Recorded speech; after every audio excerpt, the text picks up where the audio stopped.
Я попрошу принести, я уже с собой попаду между форумами, а коллеги должны приехать. Спасибо большое.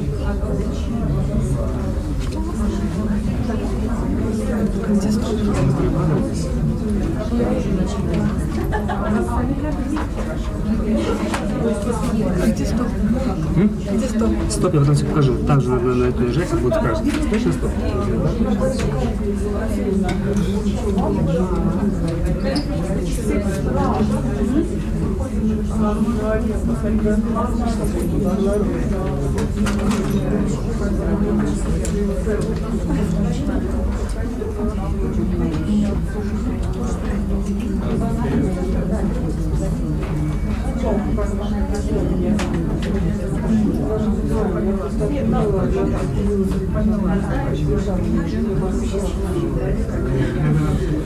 Да, может быть, сейчас это можно остановить?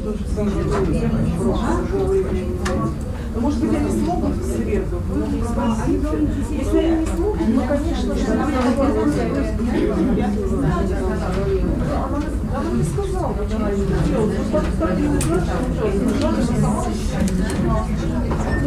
уважаемые коллеги, мы сейчас начинаем.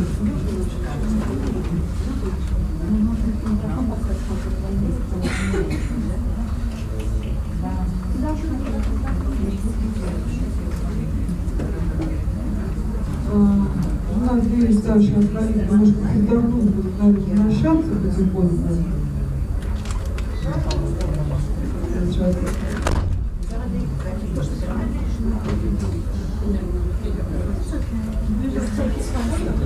Мы потихоньку начинаем, потому что время уже совсем у нас как-то не осталось.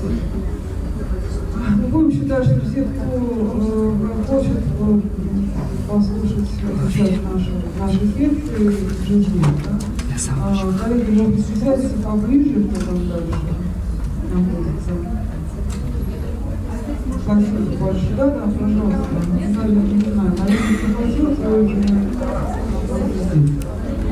и сейчас очень интересное выступление. У нас 3 коллеги из Оксфорда.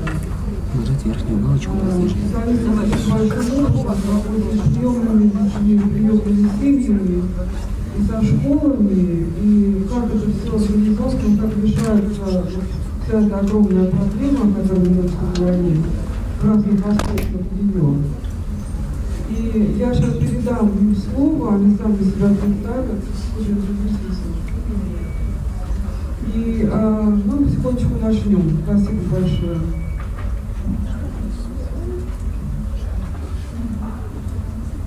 Good afternoon. Thank you so much for inviting us.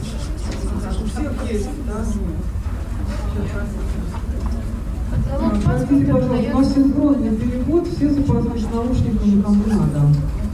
Наушники, те, которые были в зале, работают здесь тоже. Спасибо. Только нужно с собой иметь или как из-под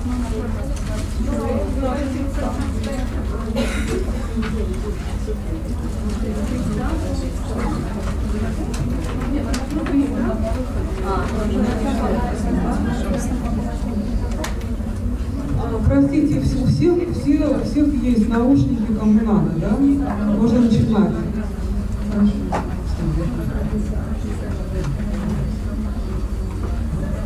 Okay, I'll start again. Good afternoon, and thank you for inviting us, and thank you for letting us listen to your stories, which bear remarkable similarities to a lot of the stories we're struggling with in England. We're going to talk to you about, as the title says, issues for teachers and carers in preparing looked after children for school. And we're going to talk to you a little about the theory and understanding why these behaviours occur, a little bit about school readiness and what foster carers and doctors and other professionals can do to help get children ready for school, and what we can do within the school. But before I go on, let me introduce myself and my colleagues.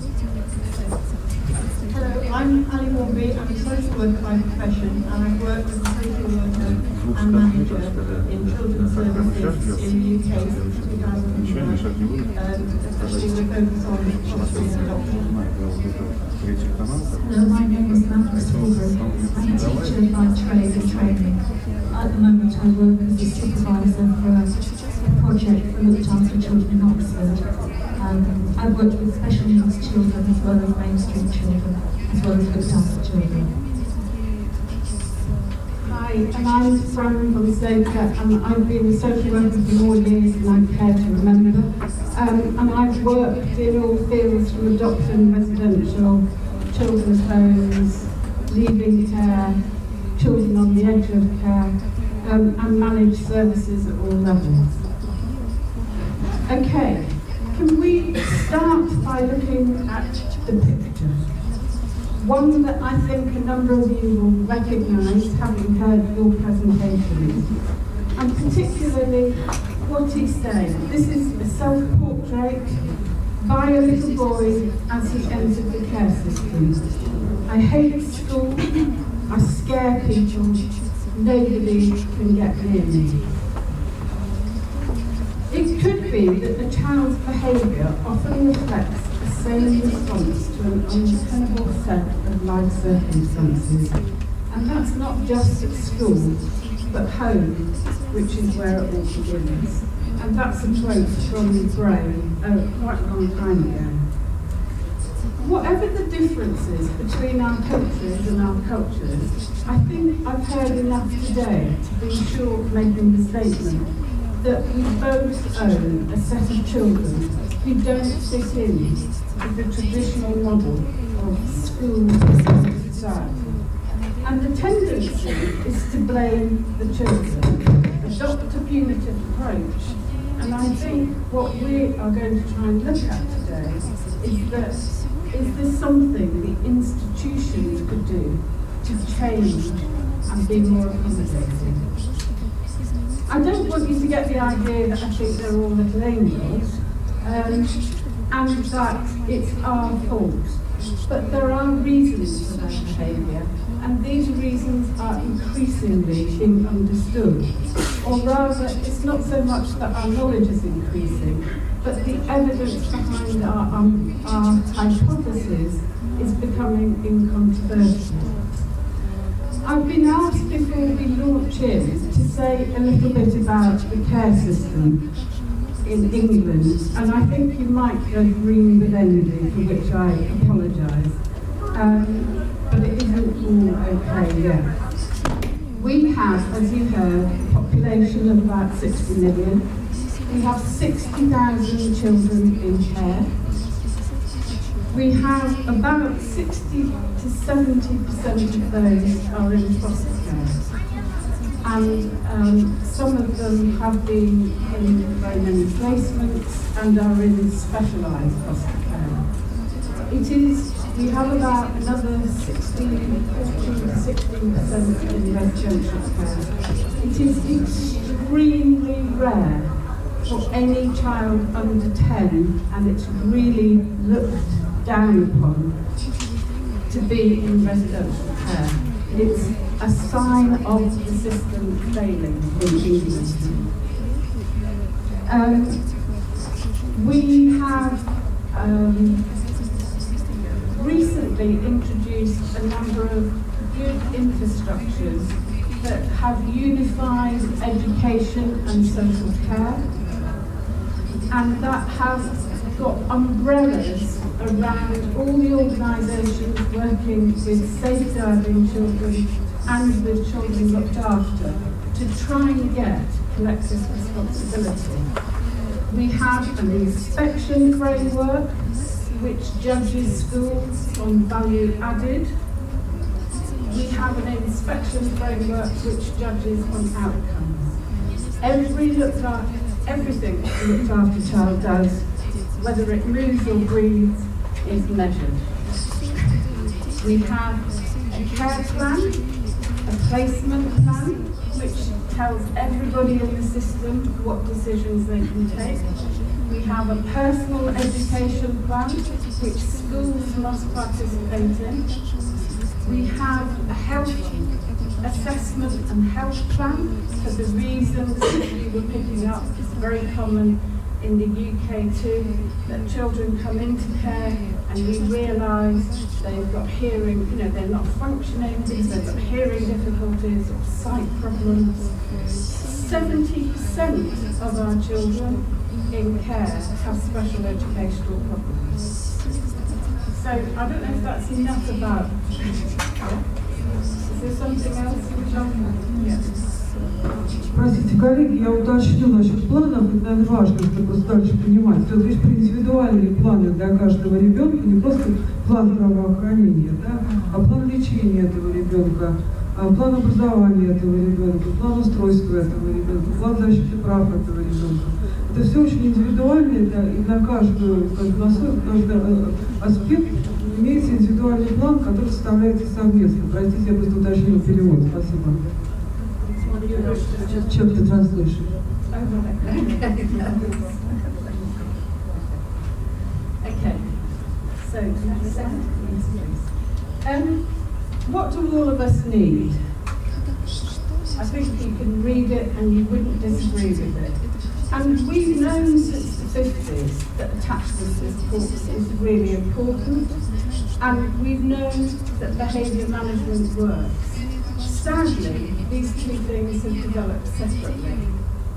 And it's only now, with some of the neurological evidence, that actually there is no longer any argument.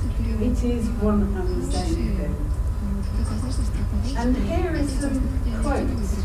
I mean, we all know that attachment, as O.B.E said, right back between the 50s and the 80s, is crucial to children's psychological welfare and forms the basis of personality development and socialisation. So we've known it's been an area for academic research,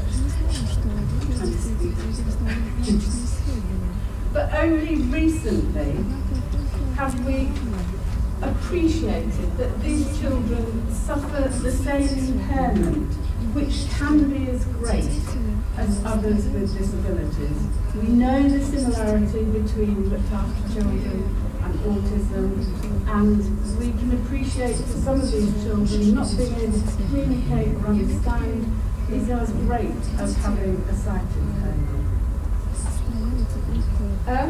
But if you look at those quotes, there's a general recognition that the difficulties in being around these children, but we've never quite been able to tie up all the strands into one unified approach.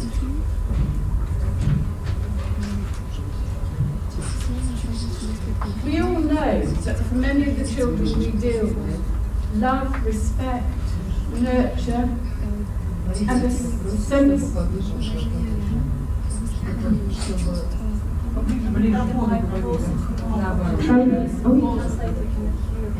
sorry.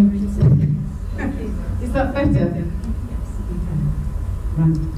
Okay, we know for many of the children we work with, love, respect, nurture, and a sense of belonging are simply things that they've never experienced at home. Looked after children can often, because of years of abuse and neglect and trauma, present a particularly confrontational face to the world as a defence. And it makes it sometimes hard to remember that they're vulnerable and not just, if I may use the expression, bloody-minded and ungrateful. I'll tell you about a young man in the UK to try and engage some of our most disaffected children in children's home into learning again. We use something we call participation to get them to tell about their experiences to other professionals and to work with us to realise that they can learn and they can actually contribute to the world.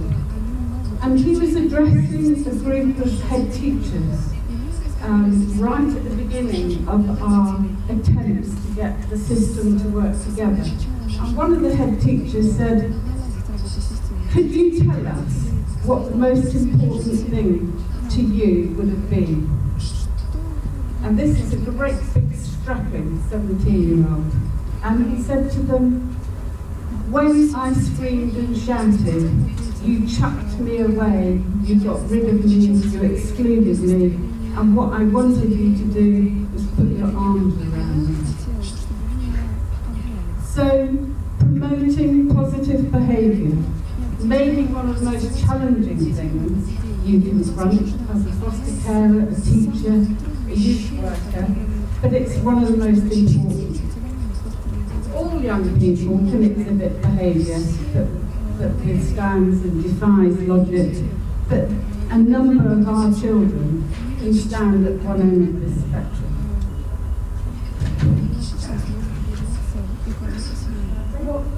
Yeah, shall I just introduce for a second? We've got three, and let's hope it worked because of the translation, three very brief clips that I'll say something about, which I believe give you an excellent illustration of how brain development works from its earliest experiences and how it forms a lasting impact on the architecture of the brain, and it's influencing whether children develop strong or weak connections for learning, health and behaviour, and how this should then influence everything that every one of us in this room does.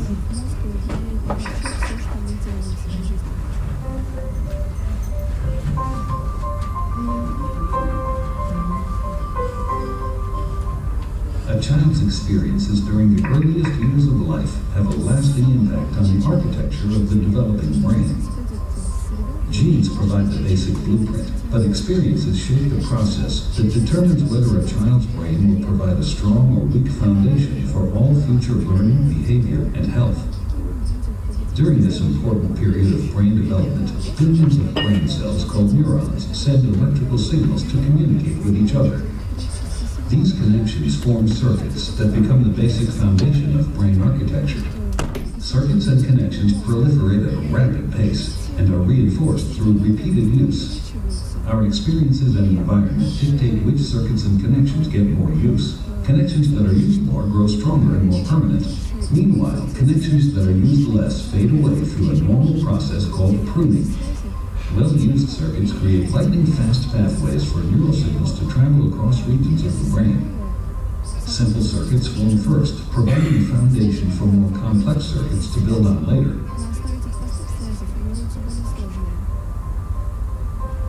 Through this process, neurons form strong circuits and connections for emotions, motor skills, behavioral control, logic, language, and memory during the early critical period of development. With repeated use, these circuits become more efficient and connect to other areas of the brain more rapidly. While they originate in specific areas of the brain, the circuits are interconnected. You can't have one type of skill without the others to support it. Like building a house, everything is connected, and what comes first forms a foundation for all that comes later.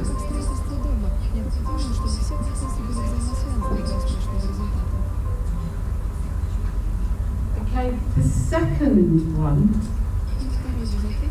uses something that Harvard calls serve and return, and it's going to be familiar to most of you as attunement in attachment theory, in that both are about developing nurturing communication between parents and infants, with the baby instinctively serving and the adult returns in a corrective way.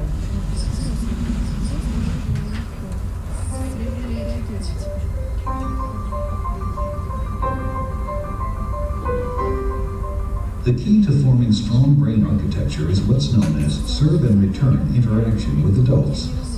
In this developmental game, new neural connections form in the brain as young children instinctively serve through babbling, facial expressions, and gestures. And adults return to serve, responding in a very directed, meaningful way. It starts very early in life, when a baby coos and the adult interacts and directs the baby's attention to a face or hand. This interaction forms the foundation of brain architecture upon which all future development will be built. It helps create neural connections between all the different areas of the brain, building the emotional and cognitive skills children need in life. For example, here's how it works for literacy and language skills. When the baby sees an object, the adult says its name. This makes connections in the baby's brain between particular sounds and their corresponding objects. Later, adults show young children that those objects and sounds can also be represented by marks on a page. With continued support from adults, children then learn how to decipher writing and eventually to write themselves. Each stage builds on what came before. Ensuring that children have adult caregivers who consistently engage and serve in return interaction, beginning in infancy, builds a foundation in the brain for all the learning, behavior, and health that follow. And you could apply this to any other area of learning. And the last one actually shows, if you just press up to the next slide. The next one is really about telling you a little about what happens when it all goes wrong. We all know as parents or carers or teachers that when children get stressed, their body goes on alert. Well, when we get stressed, your body goes on alert, and as we intervene, normally we can calm them down, we can relieve stress, we can reassure them. But if no one intervenes and the stress continues, the body stays on alert, and over time, this produces the strength of the signals between all the different connections in the brain.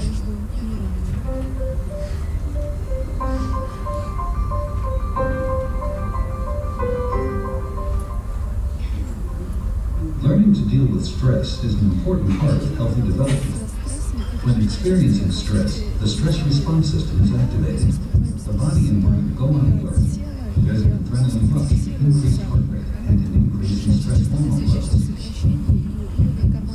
When the stress is relieved after a short time, or a young child receives support from caring adults, the stress response winds down and the body quickly returns to normal.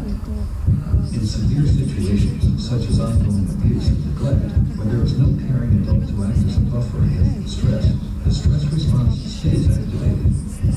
Even when there is no apparent physical harm, the extended absence of response from adults can activate the stress response system. Constant activation of the stress response overloads developing systems, with serious, lifelong consequences for the child. This is known as toxic stress. Over time, this results in a stress response system set permanently on high alert. In the areas of the brain dedicated to learning and reasoning, the neural connections that comprise brain architecture are weaker and fewer in number. Science shows that the prolonged activation of stress hormones in early childhood can actually reduce neural connections in these important areas of the brain at just the time when they should be growing new ones. Toxic stress can be avoided if we ensure that the environments in which children grow and develop are nurturing, stable, and engaging.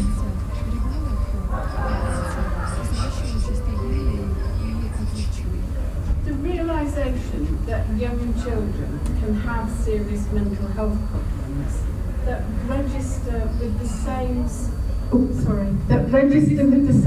strength of signal on electroencephalograms as seriously clinically depressed adults should be a sobering wake-up call for us all.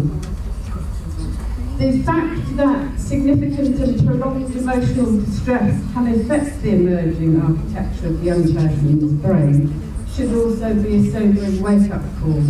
And I think a number of you have mentioned today some of these behaviours that you'll recognise. Emotional distance, distortion of feeling, difficulty in regulating their mood, oppositional defiant behaviour. So, what does this illustrate? High levels of cortisol are known to significantly impair the growth and development of the baby's brain and body.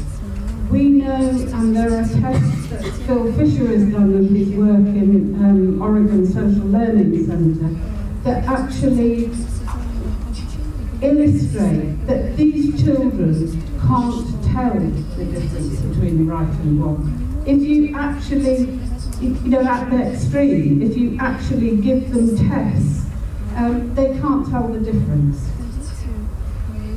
Their frustrations often come, as has been illustrated today, because their brains are like great big cheeses. They might be really able in one area and really unable to understand in another. And the frustration and the different ways they need to be taught in each tiny little skill area is the source of, as I said, frustration to them and frustration to everyone around them.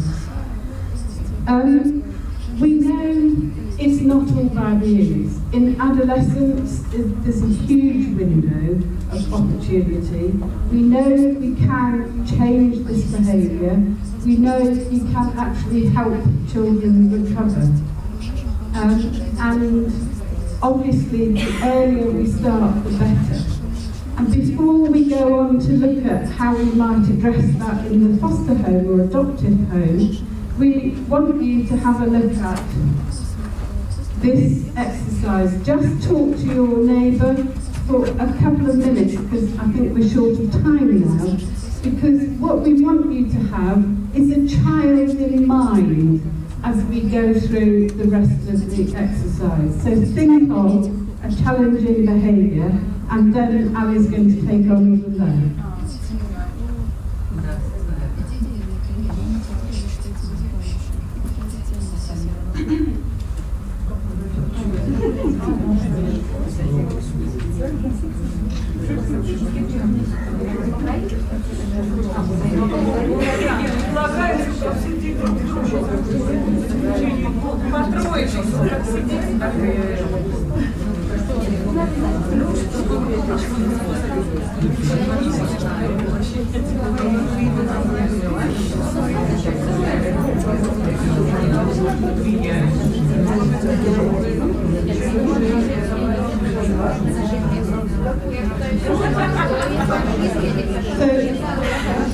Have you all now, as a child in mind, the children that you know who might be some of these behaviours? And what we want to look at is how we can help children who've had a troubled start, or who may have additional needs, be ready to make a really good start in education. This quote from Graham Allen emphasises how early intervention can really help. And if we can get it right for children at this stage, then we have happy children who are ready to learn. So one of the ways that we can do this, one of the things that we have done in the UK, is to have small nurture groups, or a therapeutic play group, where children can learn skills that they're going to need in school. So they can learn to take turns, they can learn to cooperate with their peers, they can learn to share, they can learn about transitions, so how they move from one activity to another, so that when they get into school, they are really ready to be in a position to start learning. And the other thing that's really important is integration with their peer group. So we've heard before from people about how children have not been accepted in school. But if they can learn those social skills that they need, then they're more likely to be accepted by other parents and by their peers. And we all know children going to school with difficult behaviours, they're more likely to gravitate to other children who have the same sort of behaviours, and that then gives them the opportunity to practice those difficult behaviours, which is not what we want. Doesn't serve them well or be helpful to them. And school can be a real lifeline for children. I'm going to show you a clip of a school. It's a partnership between Bath Spa University in the UK and some other agencies. And they have really grasped the idea of having a trusted adult in school who can really help children to navigate their way through the system and to really get the best out of school.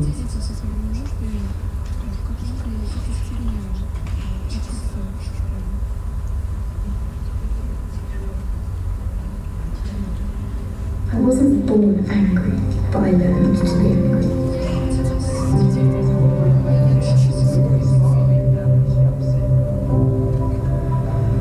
I wasn't born rude, but I told my teacher to piss off.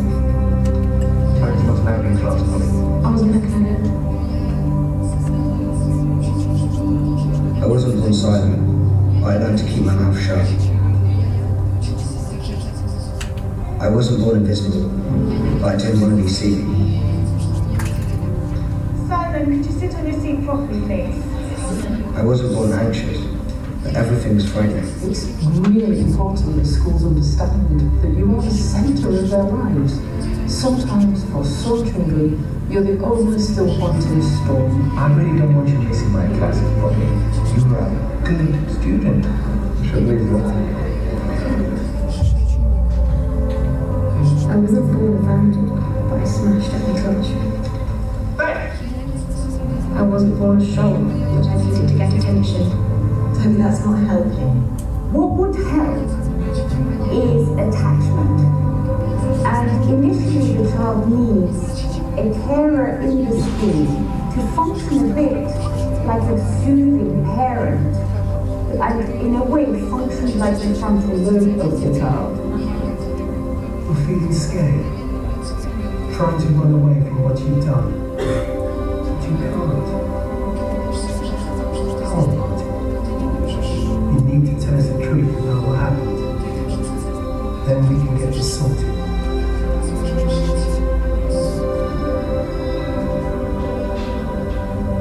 I was lucky. At school, at college. In the infants, I had a teacher. A teacher. Who listened. Who understood. Who made a difference.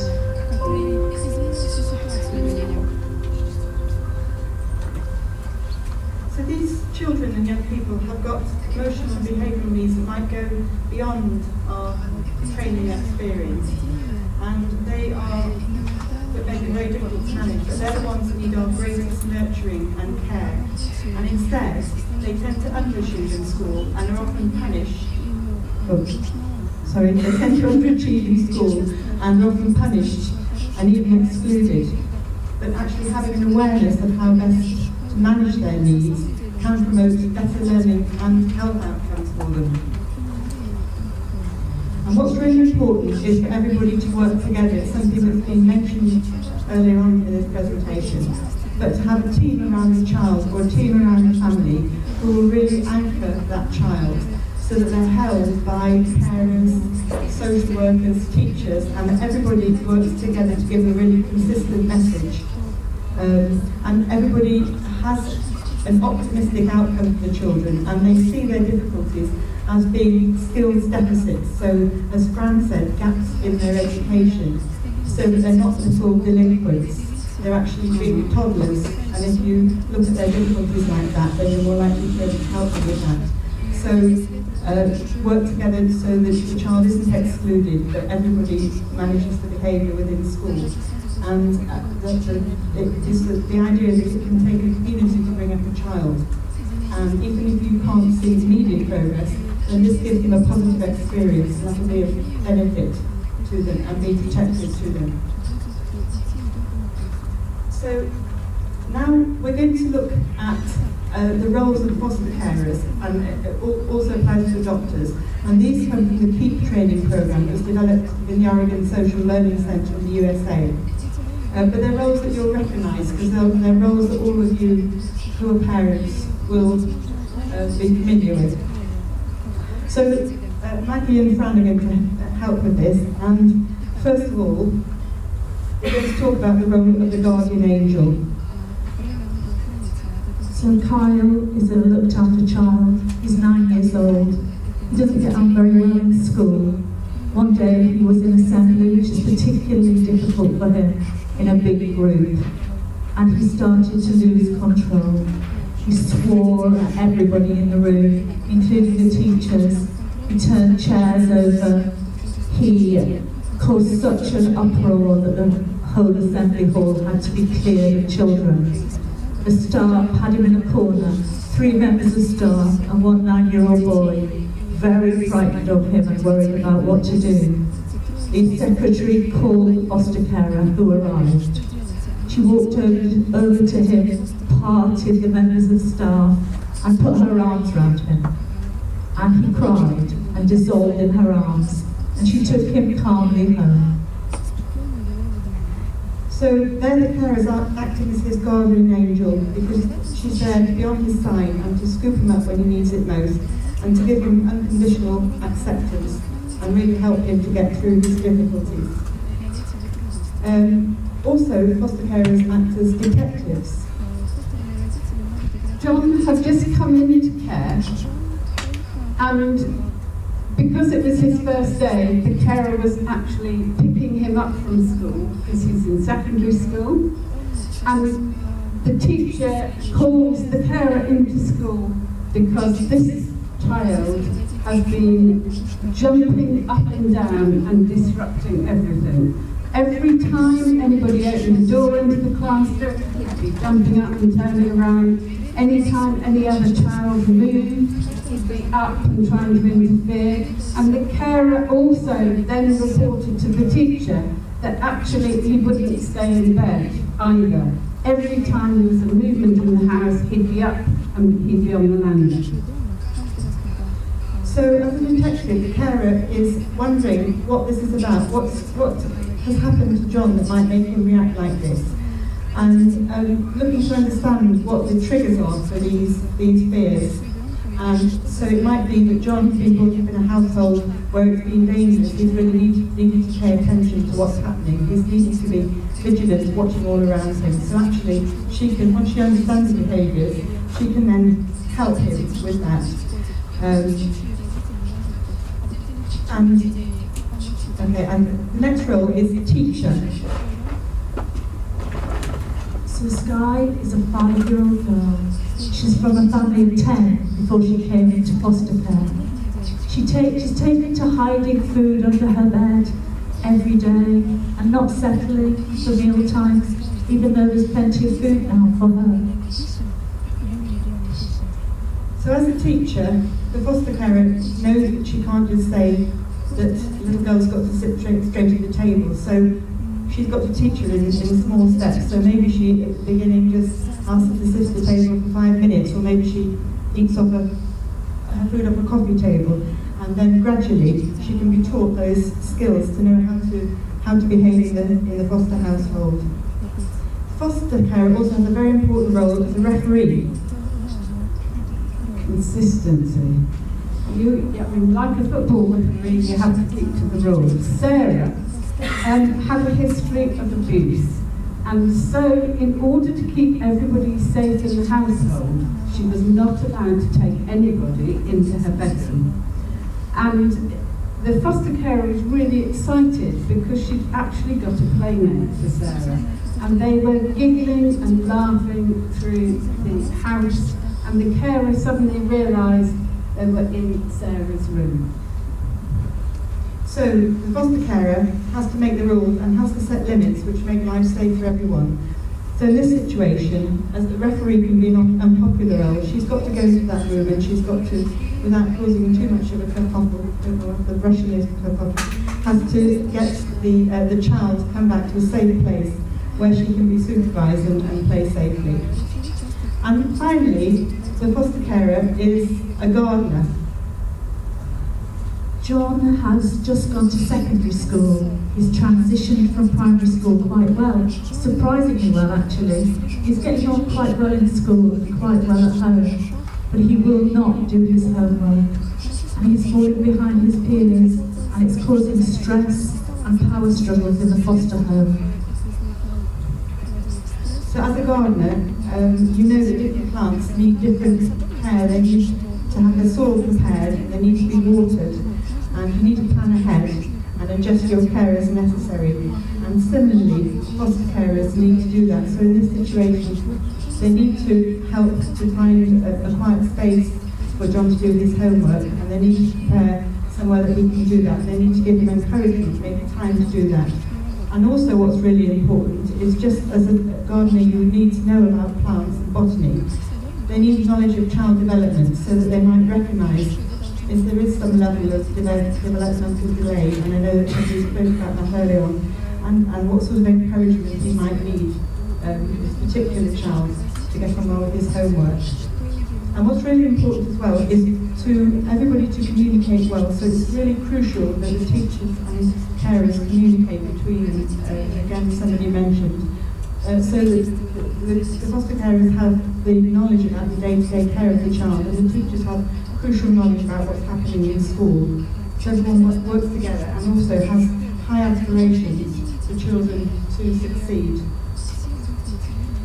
So at home and in school, what's going to help with managing these difficult behaviours? And one of the very important things is pre-teaching, so making things predictable for the child, so that they maybe have a visual timetable, or they maybe have an idea about what's going to happen next, so giving warning that in 5 minutes they need to be thinking about getting ready for school rather than springing it upon them. Because we know that transitions can be really difficult for some children, and even small transitions. And we've talked about how nurture drugs can help with that. But with large transitions, they might need help with if they're going to change school or change year groups, because that can be a big loss for them. And to make sure that they mark goodbyes and the information about the child is passed between teachers to provide consistency and limit change for them. Because consistency and routine is so important. Another thing that's really important is praise and reinforcing the behaviour that we want to see, because actually what we know is that we get more of that, and ignoring the unwanted behaviours, and giving lots of reinforcement for doing the right thing, so giving lots of incentives. And I'm aware that I'm preaching to the converted, there's lots of you do a lot of this already. Teaching new skills is important, and actually being really specific about what those skills are. So we might say to a child, sit properly, but actually it's important to say what that looks like. And sitting properly is facing forward and having 6 legs on the chair, so 4 of the chair's legs and 2 of your own, which is called beating chairs. And also breaking tasks down into small steps. So that's a big mountain to climb there. But if you take it one little step at a time, it's much more manageable. And the last thing is limit setting, because sometimes there are times when you do need to set a limit. And actually, the good thing is to take the emotion out of that, so you mark the move at the moment and you move on. And you reinforce that the child is still lovable, and it's the behaviour that was unacceptable. And reframing things, so for example, stealing. I think I prefer to call it taking things that aren't yours, because it doesn't have that judgment in it.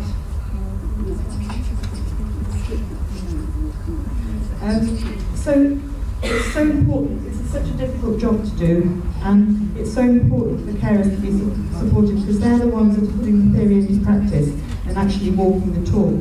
So it's important for professional, well they are professionals, but social workers and other people working with them to really get alongside them and support them with that behaviour. Then that enables them to get alongside the child and support them, and to model rather than telling how to. And in the UK, the legislation says that we have to give carers 24-hour support, so that there's always somebody on the end of the phone. There's an on-call, there's an emergency duty service. But also, what carers tend to use more than that is peer support, so they actually phone one another, and that's really important, helping them to get through difficult times. And of course, training, ongoing training about attachment, training about really difficult things such as managing allegations if a child makes an allegation about them. So to have that continued professional development is really crucial. The other support services we have in the UK, and I'd like to emphasise that this is not always, this is the sort of best practice, but it doesn't always happen. But we do have support groups for carers so that they can regularly meet together. We have supervising social workers for the foster carer, and that's different from the social worker for the child, because sometimes they have different needs. And we have peer mentoring and buddy schemes. So an experienced carer maybe helps a new carer, or a carer's got experience with a certain difficulty can help another one. We have psychologists who will work, and a number of therapeutic programs. So multidimensional treatment, foster care is one, MST, multi-systemic theory, you probably know all the programs that exist. And we have training, including interagency training. It's really important that, say, police, social workers, teachers, all train together, so part of what they learn is their sort of shared experience. And we also, in each local authority, have a virtual school, so it's a virtual head teacher and a team of educational professionals who champion the educational needs of children and all work together. Particularly at specific times, like when children are excluded or when they maybe make a move to secondary school.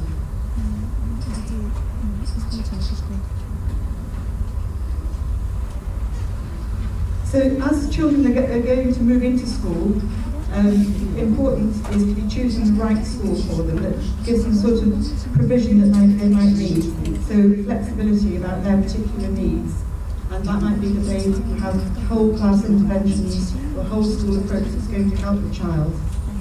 And the school has good preparation so that they have all the information they need about the child. And that they own the child, so the school welcomes that young person. They might have moved into a foster home that's out of their area and a new community. But it's important that the school feels like it's one of their children and that they develop a relationship with a key person who's going to make it easier for them to negotiate things in school. So now there's a school bus coming. No school bus. And then Hannah's Maggie. So I don't know whether you had a chance. So I don't know if you had a chance to think of a child in that very brief space we had. But if you have got a child in mind, can you think of the problems and the concerns that they cause you and the difficulties? And if there were any strategies that you used that really helped you? If you could just keep them in mind while I talk through the next bit, which is going to be about children in school particularly, and hopefully it will come alive in the eyes of that child for you.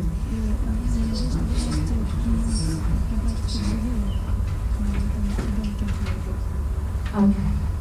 So what are the barriers to learning for our children? Often they come to our schools with low self-esteem. They haven't succeeded anywhere else. They haven't been regarded as worth staying in a family for whatever reason. And so they feel quite de-skilled and unloved in our schools. The fear of failure for them prevents constructive risk-taking.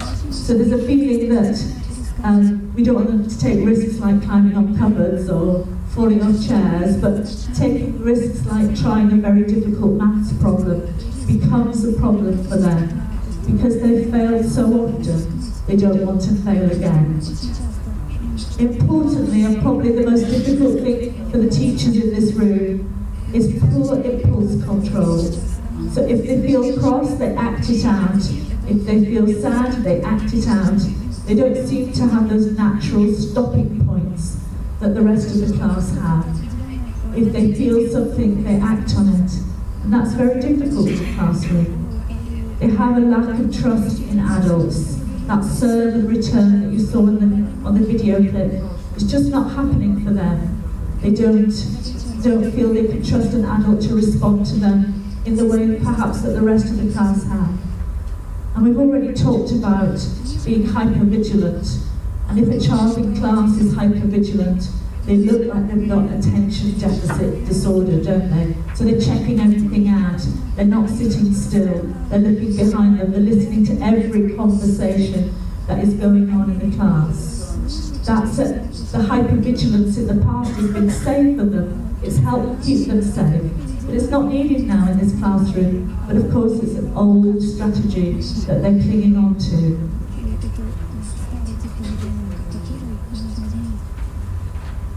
It's very important within your own means to prepare your classroom for these children. I know you have 30 other children as well. But if we can think about these children if they're in our classroom, because if we don't prepare for them, they're going to cause you the most difficulty. So think about the layout in your classroom if you can. Think about where the seats are, where you're going to sit this particular child.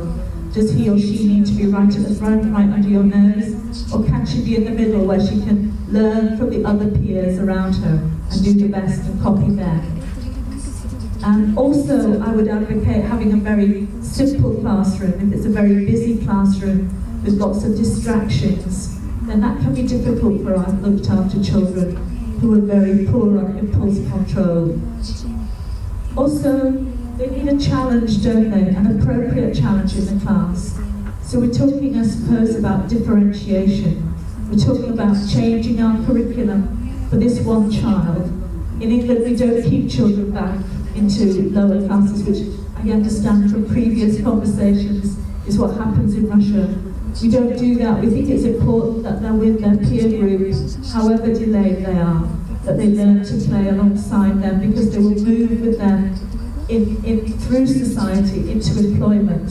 So we need to make those relationships strong.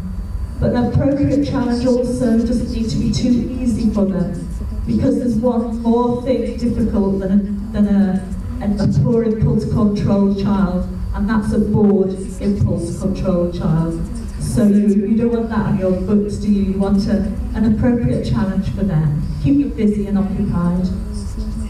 And an important thing is about keeping them in mind. So you can't give them all the attention. You're not their one-to-one tutor. But you can give them little winks and nods and touches on the shoulder to say, stay with that thought. I'm thinking about you still, but I need to go and attend to something else. Just little things to keep the plates spinning so that they don't feel abandoned. Because some of our children are quick to feel abandoned, aren't they? They have really, really experienced that. We have children who've been abandoned while their mothers went out to take drugs. And in the classroom, of course, it's not like that, but it really triggers those feelings for them. So we need to keep them in mind at all times through little techniques.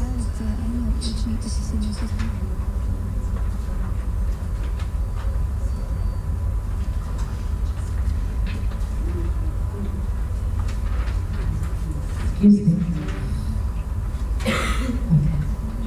As well as preparing the classroom, we need to prepare ourselves. We need to know who we are as teachers or as adults in this relationship with these difficult children, because they will find you out one way or another. You need to be honest with yourself. So what things really drive you mad in a classroom? Swinging on chairs drives me mad, which is why we have beetle chairs in my classroom, 6 legs on the floor, 4 in the chair and 2 of the child. It's not everybody's issue, but it's my issue, and I'd like the child to sit properly on a chair. So know your triggers. Be honest with yourself. You'll all then have a happier time in the classroom, won't you? You and children alike. I think really importantly as well, be a reflective practitioner. Think about what you're doing and make good plans around a whole multitude of things in the classroom.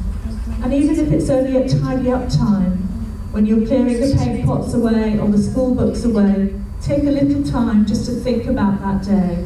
And even better, if you have another adult in the classroom, think with them about that day. What were the successes? What were the difficulties? Why did that boy throw that book at that point? What happened before that made that happen? Try to be reflective, and then tomorrow will be another day and a different day. If we keep doing the same thing that we always do, we'll keep getting the same behaviour that we always get. We have to make a change. Use supervision as well. I don't know whether as teachers in this room you get supervision. Sometimes it can be line management, supervision from your head teacher, which isn't always so easy to talk about the difficult things with somebody who's hiring and firing you. But if you can find somebody who will supervise you, seek them out, nag them, go to the pub with them, whatever the Russian for the pub is, take some time to spend some time with them, because they will help you understand the deep roots of these behaviours and help you be a better practitioner. In your classroom, if you have a child who's a looked after child, you're likely to experience difficult behaviour. And this can become overwhelming for children and adults. So other children in the class, other parents, it can become a big problem for you, can't it? We've already talked about differentiation. I do think it's the key thing about managing these children in school. If we've got the work pitched right, and the play pitched right, and the lunch pitched right, then we're on a better footing, aren't we? Think also about the pace of your lessons and your days. We need slow times and restful times. We need punchy times and lively times. We need a mixture of them all, don't we? We need times when we come together and times when we work on our own. So I think it's a really important thing to think about your day in terms of the pace of everything that's happening throughout it. Give children time as well. I think our looked after children can be delayed in their understanding and delayed in their processing times. And they may take longer to understand something and longer to hear a message. So give them some time, don't rush around them. Help them find their own way of learning. And give many opportunities of praise to your children. So praising them for everything that they do that is good.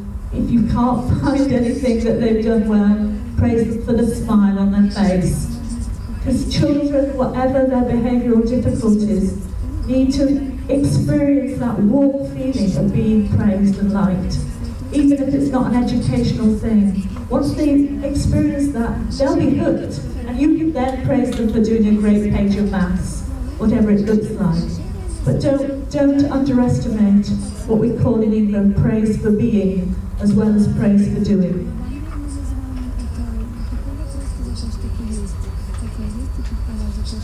And don't expect 100% success. I don't expect it of myself. I'm sure you don't expect it of yourselves. Don't expect it of these children either. 70% is good. We like 70% success. But at 100% is too much pressure, not just on the child, but on yourself as the adult in the room. The children need to learn a new language of behaving. We've already talked about them having old patterns of behaving and old patterns of being in their families, on the street, in the children's homes. But they need to learn a new language. And it's just as difficult for them as it is for me to learn Russian. As you can see. One of your major tools is consistency, which Fran has spoken about already, but also repetition. So if you want a child to sit properly on a chair, if you're me, then you'll show them how to do it, and then you'll keep reminding them how to do it. If you're going to worry about how children line up to go to the lunch hall, then everybody needs to have that as a priority in their lives, so that everybody is reminding children. The more instances they get, the more hits, if you like, they get in their brain patterns of things that you want them to change, the more likely you are to make that change happen. And be optimistic. You will make a difference. We do know that children who've been asked what makes a difference for them in their lives have often said it was a teacher, as that video clip showed earlier. And a teacher of a looked after child is in a very precious position. You can be that adult who forms a trusting relationship with the child, perhaps the first one after his carer, and that's going to stand him in great stead. Teachers, good practitioners are people who learn every day to try something new, aren't they? And that optimism in yourself that knowing you can learn is going to pass on to your children in your class too. So believe in yourself.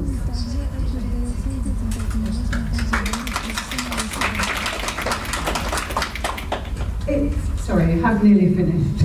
I just wanted to draw your attention to the references, because I'm sure you'll be able to access this by email. And there are lots of resources, if you can get them translated. For example, I'll talk to them about all the learning resources around attachment-aware schools, because I have permission to use those and for you to use those. And there are lots of things that you can do there and take back into your schools. And the last slide, very last slide. If we get it right, if we all work together intensively, this is real, this isn't pretend on our case. This is one of those cases that gives you a little warm glow and makes it all okay. There he is, feeling much better about life. His self-portrait 9 months after coming into care. And remember, and I hope, what you've heard today is if we get it right for children looked after, it's the same rigid pattern of behaviour as autistic children, and I'm sure you know the overlap is massive, and it's the same techniques as you will use with profoundly multiple disabled children, moving children on to adoption. So if you learn these techniques, they will work across the board. Thank you very much for your patience.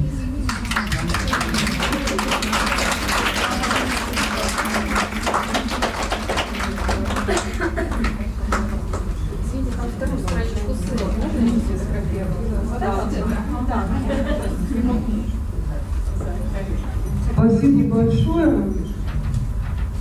Там замечательное выступление, есть на чем задуматься и что использовать.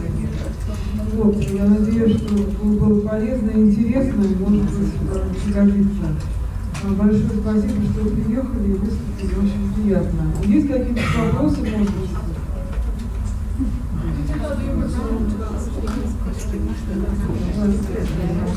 Если есть какие-то вопросы, есть еще 5 минут, по-моему. Там были упражнения, интересно, что были за упражнения. Интересно, что были за упражнения. Там был слайд по упражнению. Да. Можно посмотреть?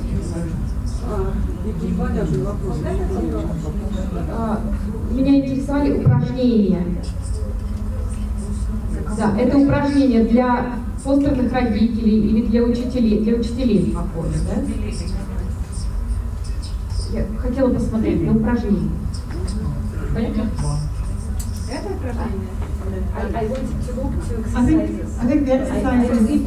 I think the exercises were about talking about the children you knew, so keeping children in mind and thinking about children that you knew and the specific behaviours they had. Do you want? It was trying to personalise our presentation, because sometimes I find it more helpful if I actually think of children and behaviours that I'm finding challenging or difficult. It helps me make sense of my learning.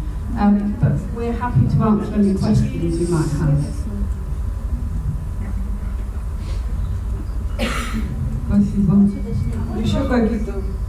Говорите, пожалуйста, в микрофон, потому что переводчик должен перевести. Сейчас я... Где можно получить эту презентацию? Вопрос такой, когда получить презентацию? Презентация будет на сайте, как я понимаю. Да, это, наверное, вопрос ко мне на сайте форума, forum.nakedheart.org. После окончания форума мы выложим в разделе «Программа» ссылки на презентацию. Да. После окончания форума будут ссылки. Спасибо. Так, еще какие-то вопросы? Все хорошо? Да? Спасибо. Есть еще вопрос. Здравствуйте, спасибо большое за вашу работу. Мне интересует такой любопытный вопрос по поводу вашей работы в течение 24 часов. Вот как это организовано в Великобритании? у вас есть личный телефон, да, круглосуточный, вы даете свой личный телефон или как-то организован агент, который помогает. Могли бы вы более детально рассказать? Спасибо.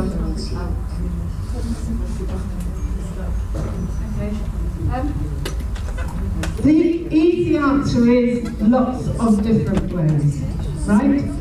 All local authorities have to have an emergency duty system, which is open 24 hours a day, which will be taking phone calls about child protection, and if foster carers get into difficulties, they can ring in. Now, some very busy emergency duty teams don't give foster carers a very good service, so a lot of authorities have special out-of-hours services for foster carers, and some of those are by team members taking a day or a week on call and giving their numbers.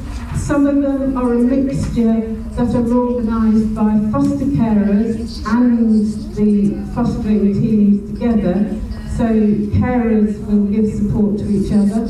And then for very intensive programmes where we know perhaps the children are have been through 6, 7, 8, 9 placements or got very profound disturbances, and we're trying to deliver a very therapeutic programme before we move on to adoption. We organise it differently. So that's the programme that I supervise, and I was on call to that programme on Friday and Saturday, and we get calls regularly about keeping children on the programme in the way that we want them to be on. That's not making sense, sorry. We get calls about children who are beginning to behave in difficulty. So not children who are at the end of a behavioural outburst, but right at the beginning, so that we can advise foster carers how to head it off, how we can distract the child or manage the child's behaviour in a positive way. We're much more successful in changing behaviour if we get a call early, because then we can stop it happening. The behaviour itself can become addictive, and the chaos that it causes can just carry on. So we, for our team and our programme, we do on-call very early in behavioural difficulties.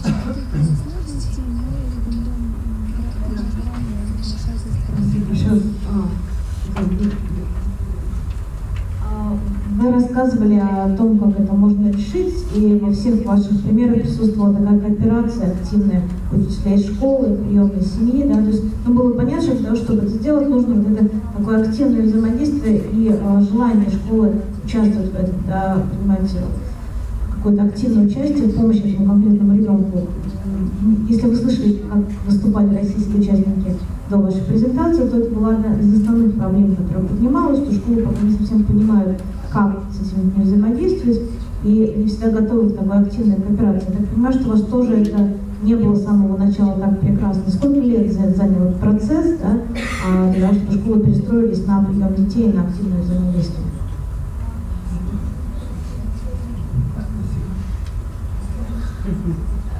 The simple answer is we're still learning. The things, I mean, hopefully you can piggyback over us and learn from some of our mistakes as much as any of us can learn from our mistakes. Basically, we are still struggling with it, but one of the things that we take into huge consideration when we are vetting and approving adopters, because in England you have to go through an assessment process to become an adopter, and we look at your capacity to work as a professional with all of us so that we can deliver the best care for the child, because we know that the best of us as parents of our birth children can't do it alone, and there's no way adopters can. So we look at that and we're getting better. We've just had, as you heard this morning, a new act passed this way, this year, giving adopters the right of access to choose their own adoption support. But we are still struggling with it because we're still struggling with our understanding. I think the other thing that we found to be really successful is for fostering teams to go, or social workers working with foster families and adopted families, to go into schools and give training, or to do... How long have We have been training in schools for 20, 30 years, but it is only really in the last 10, 15 that we have begun to talk the same language, and it's really only in the last, sort of 6, 10 years that really people are working together.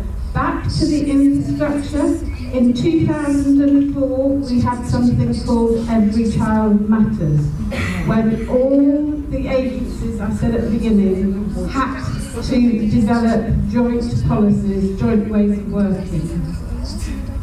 That was really the big push change.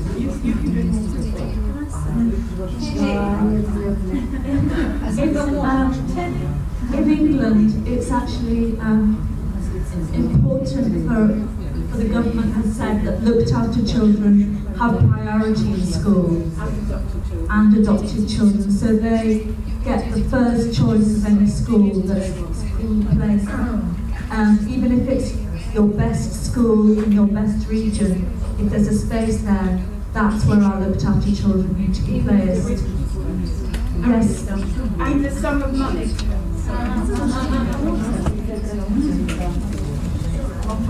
Спасибо. Есть ли у вас программа подготовки учителей?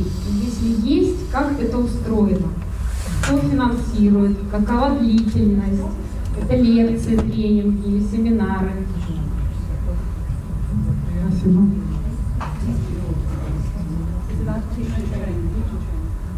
So basic teacher training is either a 3-year course or a 1-year postgraduate course, and it involves everything from lectures to workshops to importantly placements, including now an inclusion placement where training teachers have to go and experience either a special needs school or work with a special needs child or a looked after child. They have to have that experience before they're qualified, and then after they're qualified, they have a year's practice in school, the newly qualified teacher year, where they're expected to complete a portfolio, including lots of information on differentiation and behaviour management. So the training is initial training, but we heard that teachers go on to keep training and keep getting new experiences of different kinds of children. Спасибо. Сейчас получу. Здравствуйте еще раз. У меня такой вопрос к вам. Я немножко столкнулась с вашей презентацией раньше.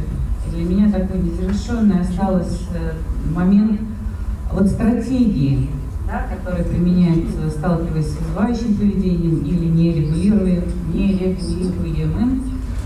При teaching можете чуть поподробнее все-таки, что это такое, что это за стратегия? И вторая стратегия тоже немножко осталась, это transition, да, вторая стратегия. Только чуть-чуть, что это за стратегия, как это применяют? Татьяна была одним из переводчиков презентации. So, pre-teaching, really to warn a child of what you're going to expect of them, so that they might So that, for instance, in the morning, for their morning routine, they might have a timetable so that they know what to expect. They know they're going to get up at a certain time. They're going to have to clean their teeth. They're going to have to get ready for school. They're going to have breakfast. And then they have morning at each stage so that they're warned that it's 10 to 9 when we leave for school at 5 to 9, that sort of thing. So that you're not just saying, right, come on, quick, get your bag, because actually children don't manage that very well, especially the children who come into the care system aren't able to manage that like that. So really just to make life predictable and to teach them in small stages so that it's easier for them to do what you want them to do. And transitions, I think really it's moving from one thing to another is stressful for children. So again, they need to just help around that, and they need to learn how to manage that change. And if it's for a large transition, so say they're going to go to a new school, that will need a lot of planning, and it needs work between the teacher from their primary school, say the teacher from their secondary school, so that they have that chance to exchange information and it's consistent, and it minimises the amount of change that children have to manage. In order to maximise it, you know, like I'm sure some of you work with children with profound multiple difficulties. You will have this is me, this is what I like, this is how I like to be managed, this is like how I like to be moved in my chair, to be able to be cued into a new activity that's touch, sight, sound. We use something called child's portrait to do the same for children moving to adoption, children in foster care. It works better in primary schools because you've got one or two teachers. It's more difficult, unless you're really lucky, in secondary schools, which is why we have a special teacher responsible for all the children. Спасибо. Да, я не буду задавать вопрос, я хочу сказать спасибо, зацепилась просто за идею плана, да, для ребенка, когда вот Мария Феликсовна уточняла, когда для ребенка составляется план и медицинского, и педагогического, и дальнейшего сопровождения. Мария Феликсовна, как вот проработать это на нашей реалии? Я, конечно, понимаю, что медицинское это слабое звено, но сама идея какой-то комиссии, которая пропишет по ребенку, да, тех людей, которые с ним занимаются, это неплохо. Если это ко мне вопрос, то у меня просто может быть просьба ко всем присутствующим быть максимально профессиональными, пытаться делать свою работу хорошо, как вы можете, взаимодействовать с другими, потому что без других специалистов, наверное, самому сложно сделать свою работу хорошо. Это неминуемо приведет к какому-то рода взаимодействию, к формированию такого рода плана.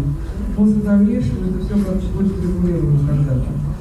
Вот. А пока, в общем, давайте приспосаться как можем, как говорится, и каждый будет стремиться к тому, чтобы делать все, что можно, вот, что в наших силах, и для этого нам нужно расти профессионально. Поэтому большое спасибо вот за такую замечательную презентацию и там столько много всяких вот новых сведений. Надеюсь, что это будет полезно. Есть еще? Спасибо вам большое.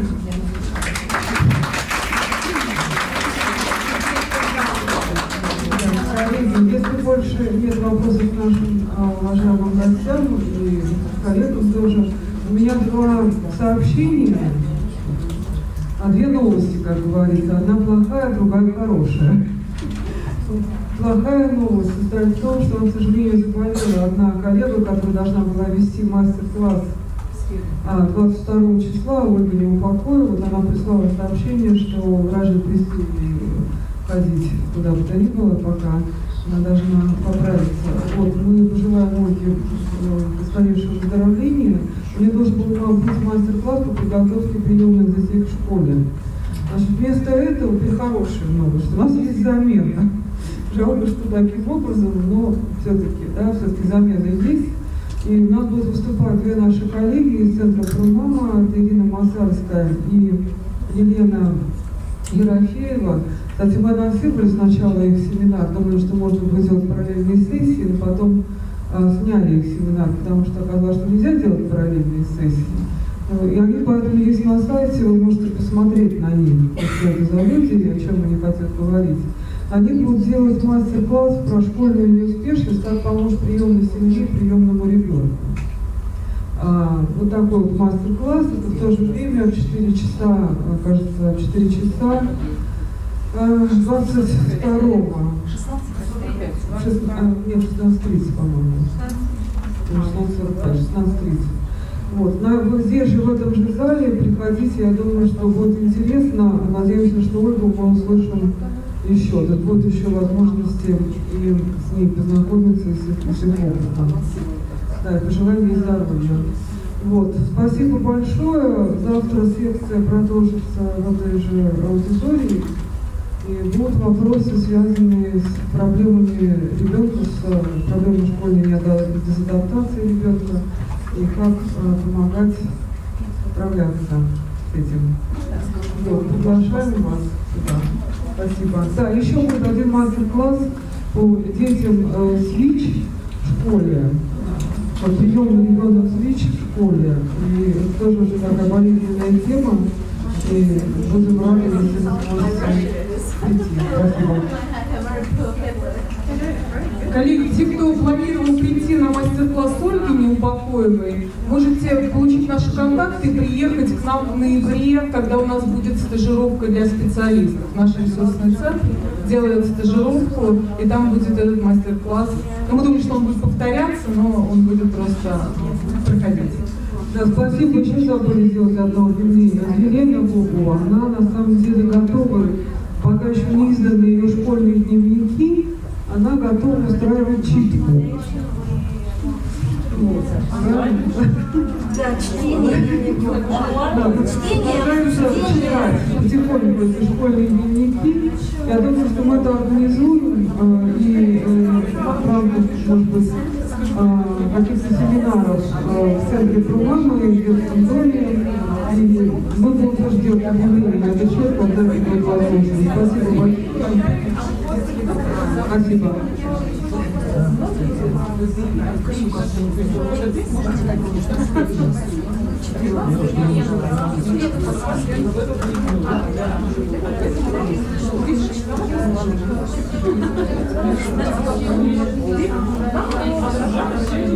Спасибо большое. До свидания. До завтра.